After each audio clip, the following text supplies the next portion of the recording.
Now, we've often said here on the show about fads, haven't we? You know, when you think about it, you look back at decades, and I didn't realize this until a couple of days ago, that one of my favorite meals, fish fingers, chips and peas, or mashed potato and peas fish fingers, well, they were kind of invented way back, I think in the late 50s, early 60s, to try and get children to eat more fish, you know, wrap it up in batter, make it look a little bit better. And then, of course, over here, I don't know if you had him around the world, but we had Captain Birdseye.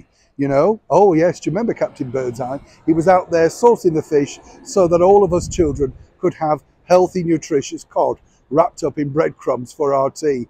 Lovely when you think about it. And then, of course, you get these new fads, don't you? Veganism, which has been around a long time, vegetarianism, of course, and I think we're all vegan and vegetarian at some point, aren't we? Because we all eat a variety of foods, or you should if you've got a balanced diet. But I don't know about you, I've noticed just how expensive all of those vegan and plant foods are.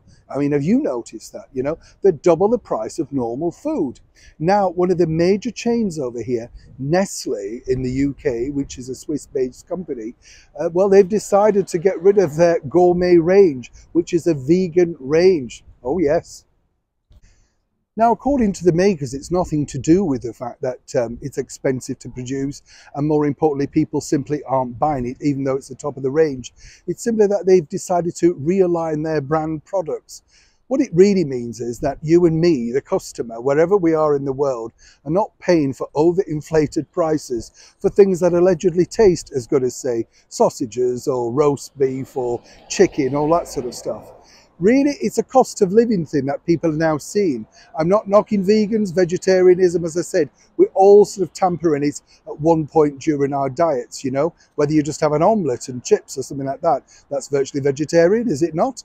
But the bottom line is, you see, as people's belts are really tightened with that cost of living crisis, all of these fancy products, which are simply top of the range, highly processed, highly produced foods, well, the manufacturers are finding that we're simply just turning away from them. Not that we might not like them, or indeed we might not enjoy them, we simply can't afford them.